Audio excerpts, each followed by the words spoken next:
Leonardo DiCaprio cut his hand for real during Django Unchained and kept acting. But what you don't know is why he cut himself. The actor playing opposite him was the great-great-grandson of actual slave owners, and he whispered something so racist, so vile in Leo's ear that Leo smashed his hand through glass in pure rage. Jamie Foxx had to physically separate them. The scene made it into the movie. The trauma lasted forever. This is the story that Quentin Tarantino tried to bury. Comment where you're listening from, because this gets darker than any movie scene ever filmed. December 2011. Candyland plantation set, Louisiana. You think you know the famous hand-cutting scene from Django Unchained. Leo's character Calvin Candy smashes his palm on glass, keeps delivering his racist monologue with real blood dripping. Most authentic moment ever captured, critics said. They had no idea what really happened. Let me take you behind that scene.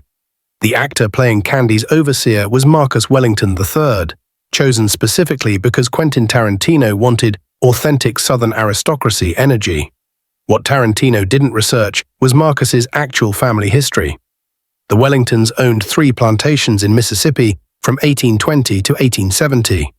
They owned over 400 human beings. Marcus was proud of this legacy. During the first week of filming, Marcus started sharing family stories with the cast. My great-great-grandfather knew how to handle slaves properly. He'd say casually between takes, "Modern people don't understand the psychology of maintaining discipline on a plantation." The cast was horrified. Samuel L. Jackson, whose character Stephen was based on real house slaves, couldn't even look at Marcus without rage. "This man is talking about my ancestors like they were cattle," Jackson told Tarantino privately. "Either he goes or I go." But Tarantino was obsessed with Marcus's authentic energy. He thought the real tension would improve the performances. Jamie Foxx tried to warn him. "Quentin, you're playing with fire. This isn't method acting. This is genuine racial trauma happening on your set." Leo tried to stay professional. He'd worked with difficult actors before, but Marcus wasn't just difficult, he was genuinely racist, using the film as an opportunity to express views that should have died with the Confederacy. "You know what the real problem with slavery was?" Marcus told Leo during their first dinner scene together. "It ended too soon. We didn't finish the job of civilizing them." Leo's fork stopped halfway to his mouth. He looked around the table. Other actors were pretending not to hear, but everyone was listening. That's when Leo realized this wasn't going to be just another challenging role. He was working with someone who genuinely believed in the ideology that Calvin Candy represented. Every racist line Marcus delivered as the overseer came from a place of authentic conviction. The psychological impact started immediately. Leo began having nightmares about slavery, about being complicit in historical atrocities. His girlfriend at the time, Blake Lively, noticed the change. Leo would wake up screaming about chains and whips, she later told friends. He was bringing the plantation home with him. But the real breaking point was still coming, and when it arrived, it would be so traumatic that it nearly ended Leo's career and definitely ended Marcus's. January 15th, 2012. The day everything exploded. They're filming the dinner scene where Calvin Candy explains phrenology, the racist science of skull shapes determining intelligence. It's supposed to be Leo's big villain moment, showcasing Candy's educated evil. But Marcus, playing the overseer, decides to improvise. The cameras are rolling. Leo is delivering Tarantino's carefully crafted dialogue about Old Ben's skull. Then Marcus leans over and whispers something in Leo's ear that's not in the script. Something so vile, so personally attacking, so historically cruel that Leo's entire body goes rigid. What did Marcus whisper? According to Jamie Foxx, who was sitting close enough to hear, "Your character's too soft. My great-great-grandfather would have gelded Django and made his woman watch. That's how you really break a slave." Leo's eyes go wide, not Calvin Candy's eyes, Leonardo DiCaprio's eyes.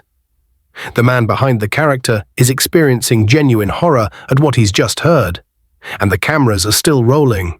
That's when Leo's hand comes down on the glass. But it's not an accident like everyone reported. It's not a passionate acting choice.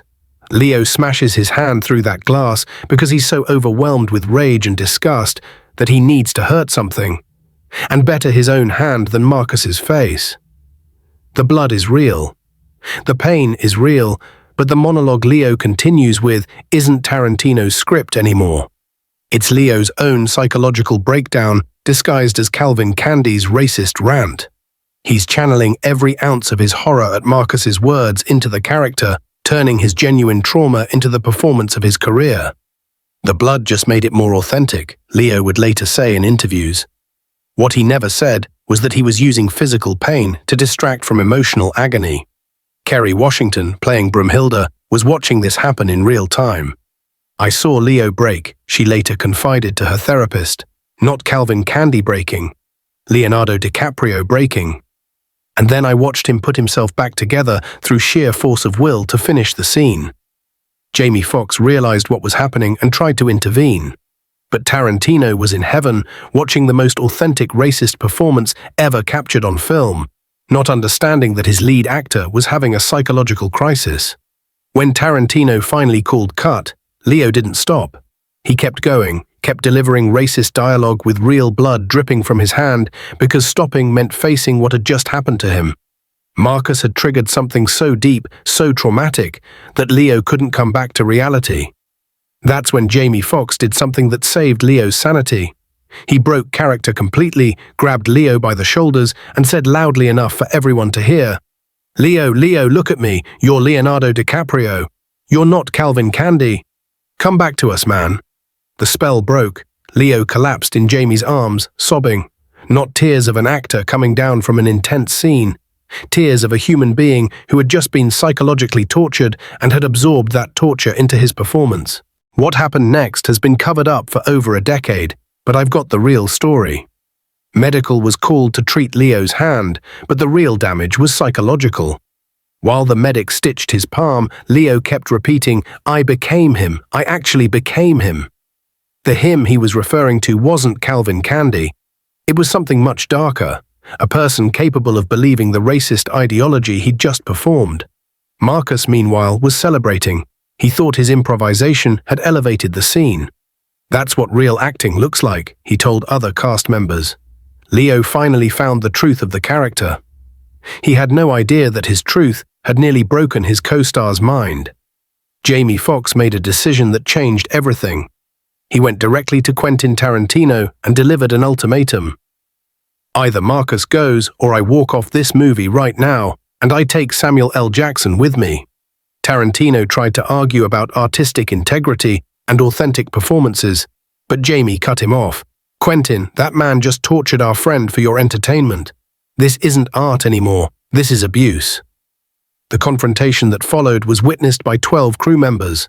Marcus, when informed he was being let go, exploded with rage that revealed his true character.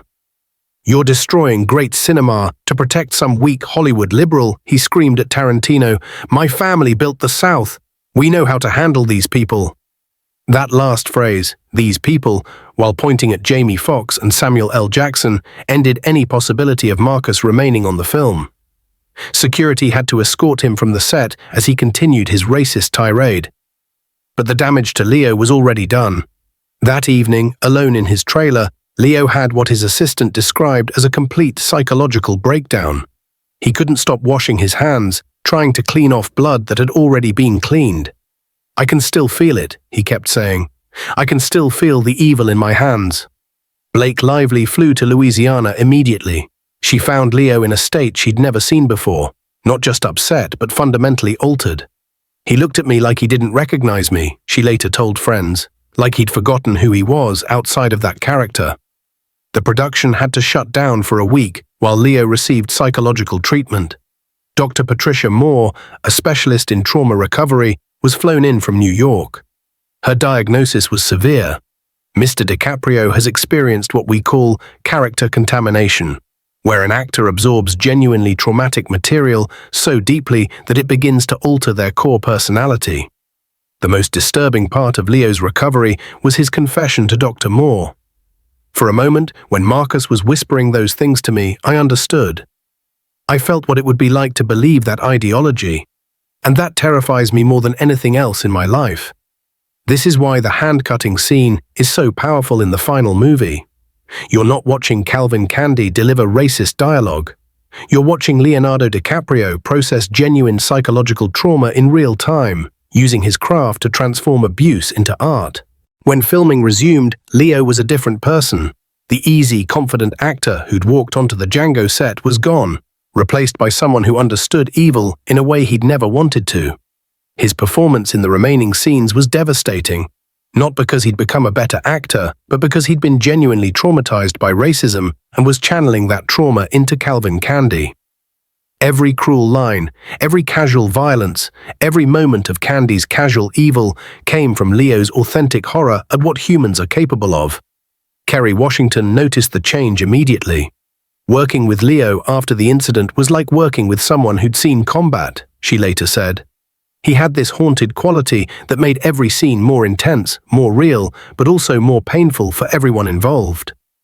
The famous Old Ben skull scene, filmed after Leo's breakdown, contains some of the most chilling racist dialogue ever captured on film. But it's chilling because Leo isn't just playing a racist character, he's playing someone fighting not to become the racist character. You can see the internal struggle in his eyes, the battle between Leonardo DiCaprio's conscience and Calvin Candy's ideology.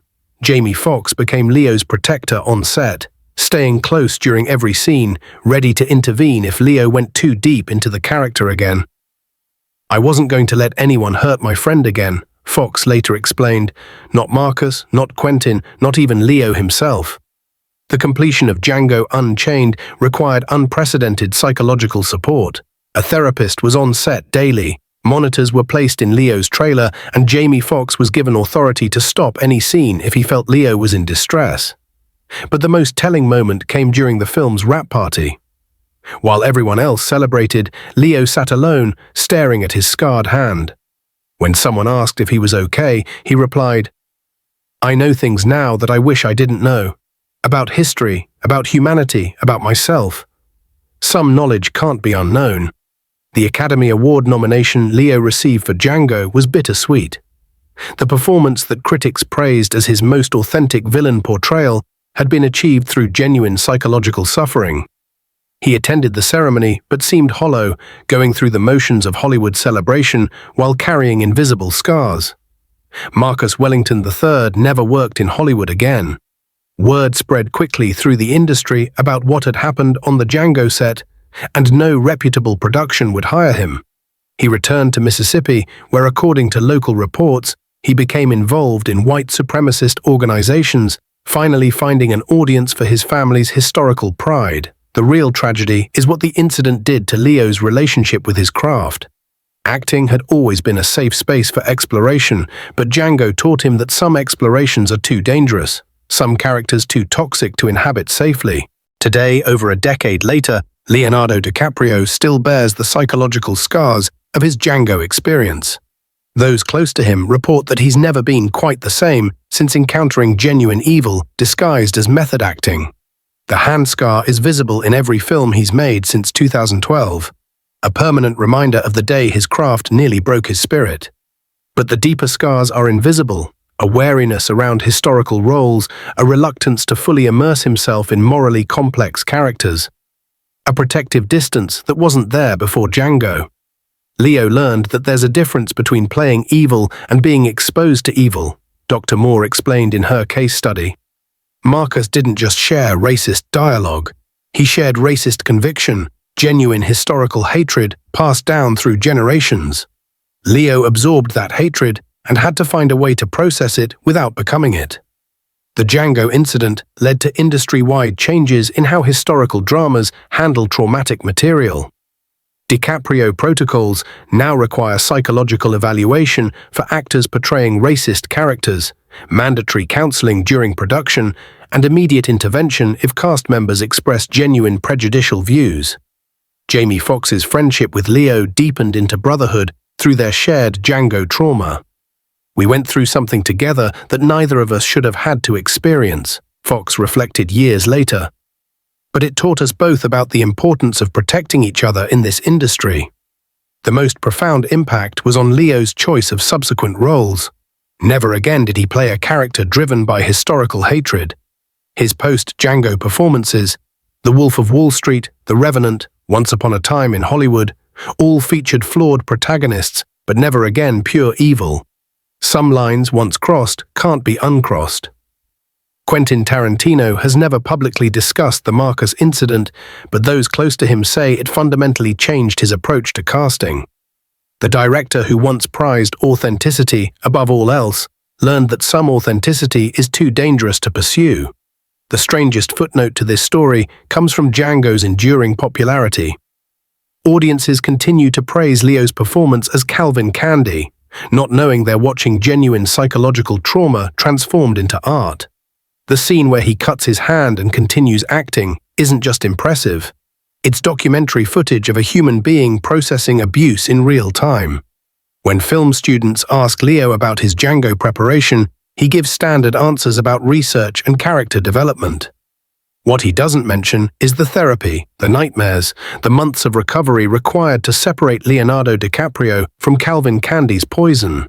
The final irony is that Marcus Wellington III, in trying to elevate his family's racist legacy through Hollywood, instead created the most powerful anti-racist performance in cinema history.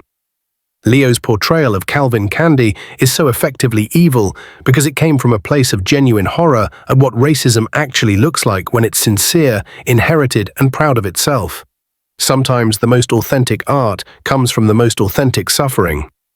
Leo's Django performance will endure not because he researched the role well, but because he survived genuine psychological assault and transformed that survival into cinema.